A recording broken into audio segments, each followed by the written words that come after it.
quand Ruth est arrivée en Israël, elle s'est attachée aux coutumes d'Israël. Je ne dis pas, lorsque nous arrivons dans un pays, d'oublier nos racines. Non, on ne peut pas oublier ses racines. Mais ce que je dis, lorsque nous sommes dans un pays étranger, apprenons les coutumes de ce pays. Parce que si nous n'apprenons pas les coutumes du pays dans lequel nous sommes, nous ne saurons jamais comment obtenir la faveur dans ce pays. Il y a certaines personnes, quand ils arrivent dans un pays, la première chose qu'ils demandent, c'est s'il n'y a pas une association des gens de son pays dans ce pays. Et ils restent dans cette association. Il parle les langues de son pays, il mange la nourriture de son pays. Il est à l'étranger, mais c'est exactement comme s'il est toujours dans son pays. Non, je ne dis pas de rejeter notre pays. Non, on ne peut pas rejeter ses racines, mais pour évoluer à l'étranger, il faut t'attacher à la coutume. Quand Ruth est arrivée à Bethléem, il n'a pas dit à Naomi, elle n'a pas dit à Naomi, est-ce qu'il n'y a pas ici l'association des ressortissants de Moab? Il n'y a pas l'association des Moabites ici? Non, parce que si elle s'est attachée à l'association des Moabites, elle n'allait pas rentrer dans les secrets de la coutume juive. Là, Naomi lui a révélé comment faire pour être bénie selon sa coutume. Intéresse-toi à la coutume du pays où tu vis. Et Dieu va t'élever dans ce pays. Donc, ce qui se passe ici, c'est quoi? C'est que, verset 6, vous voyez, Naomi lui a donné un conseil. Et Naomi lui a dit, quand tu vas découvrir ses pieds et te coucher, il te dira lui-même ce que tu as à faire. Vous voyez, un mentor, c'est quelqu'un qui te donne des conseils et qui te dit comment ça va se passer quand tu vas exécuter ces conseils. Ah, ça c'est formidable. Je prie, Seigneur, que tu mettes vraiment des mentors inspirés du Saint-Esprit dans notre vie. Parce que nous en avons vraiment besoin. Le verset 6 dit, elle descendit à l'air. Ruth descendit à l'air et fit tout ce qu'avait ordonné sa belle-mère. Boaz mangea et but, et son cœur était joyeux. Ah, je comprends maintenant pourquoi, si vous voulez obtenir quelque chose de quelqu'un, il faut d'abord le faire manger et boire, parce que après avoir mangé et bu, le cœur devient joyeux. Vous voyez, je suis sûr que ce que nous sommes en train de dire, ça fait rire quelqu'un, mais et pourtant, c'est la vérité. C'est vérifié dans la Bible. C'est très important. Vous voulez obtenir quelque chose de quelqu'un, invitez la personne au restaurant, par exemple. Vous faites un bon plat à la maison, invitez la personne, que la personne mange, vous le recevez bien, puis après vous placez votre demande, parce qu'il a le cœur joyeux, il va vous bénir. Donc la Bible dit,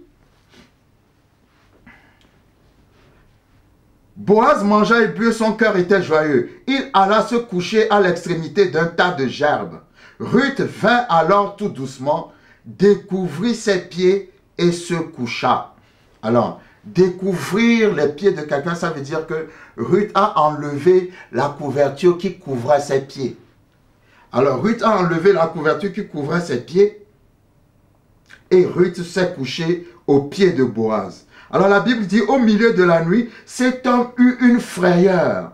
Il se pencha et voici une femme était couchée à ses pieds. Il dit, qui es-tu? Elle répondit, je suis Ruth, ta servante. Étends ton aile sur ta servante, car tu as droit de rachat. Et il dit, sois bénie de l'Éternel, ma fille. Alors, avant de continuer, écoutez ce que Ruth lui a dit. Lorsque Boaz s'est réveillé et qu'il a vu que quelqu'un était couché à ses pieds, il a dit, qui es-tu?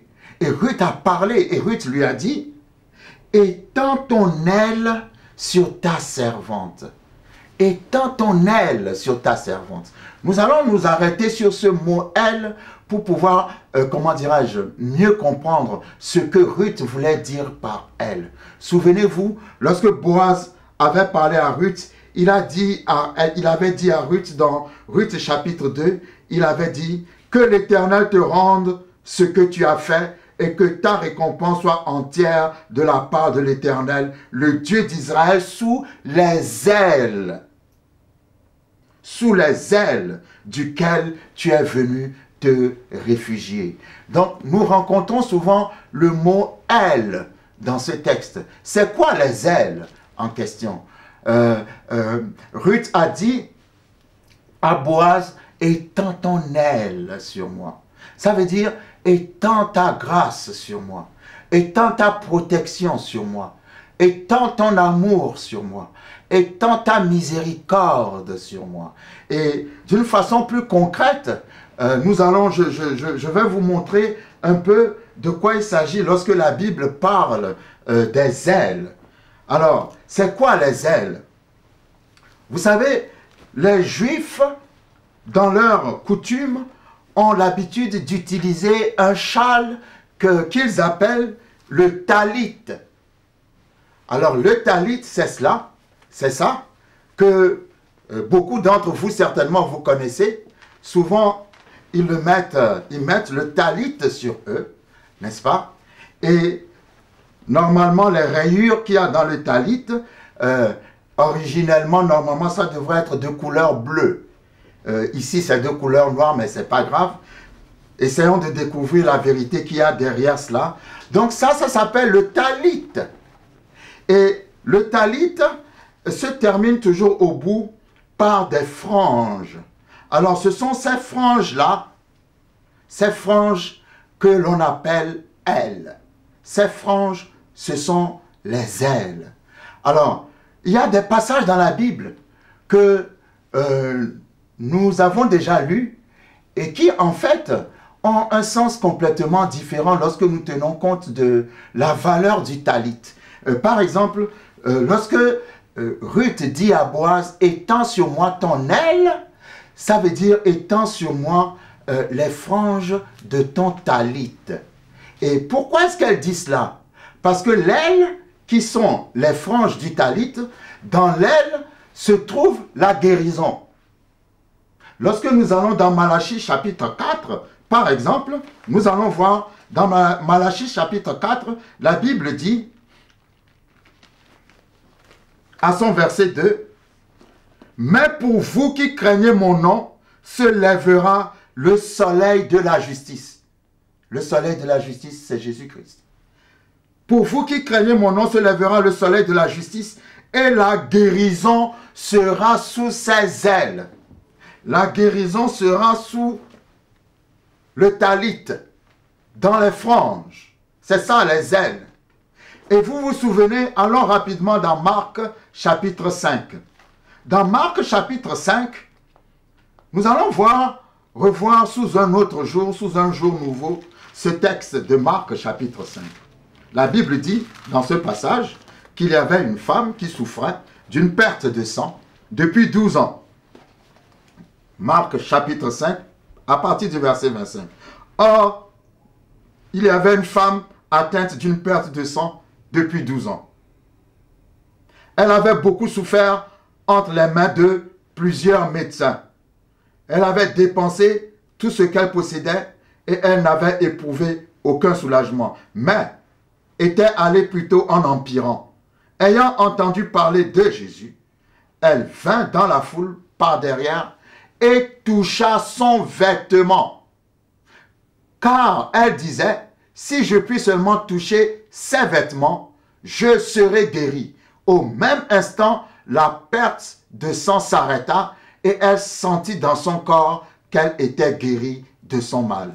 Alors cette femme disait, si seulement je peux toucher les vêtements de Jésus, je serai guérie. Quand elle parlait des vêtements de Jésus, elle parlait du talit de Jésus. En fait, cette femme n'avait pas touché les vêtements de Jésus, elle avait touché les ailes du talit de Jésus. Parce que Malachie 4 dit, dans les ailes se trouve la guérison. Et quand elle avait touché les ailes de son talit, la Bible dit, elle a senti qu'il y avait quelque chose qui s'est manifesté dans son corps, la maladie l'a quitté à l'instant. Donc, c'est le talit. Les ailes, les franges du talit que cette femme a touché. Donc, à la fin de Marc chapitre 5, nous allons voir encore quelque chose qui est encore plus expressif. Marc 5, verset 41, la Bible parle de la fille de Jairus qui était morte. Elle était morte. Elle était couchée dans son lit dans sa chambre. La Bible dit, Jésus est rentré dans la chambre. Quand Jésus est rentré dans la chambre, Marc 5, verset 41, Jésus a saisi la jeune fille qui était morte. La Bible dit, il l'a saisie par la main et lui dit, Talitha Koumi. Ce qui signifie, jeune fille, lève-toi, je te le dis. Merci Seigneur que cette parole puisse amener le changement dans la situation de quelqu'un. Dieu dit à quelqu'un en cet instant, lève-toi, je te le dis, au nom de Jésus-Christ. La Bible dit, en faisant cela, Jésus a dit Talitha Koumi. Alors Talitha Koumi, nous retrouvons le nom Talit dans Talitha. Donc le Talit, c'est cela. Qu'est-ce que Jésus a fait? Jésus a pris la main de cette jeune fille, mais a jeté son talit sur la jeune fille. Donc, Talitha Koumi, en réalité, ça veut dire jeune fille qui est sous le talit. Lève-toi.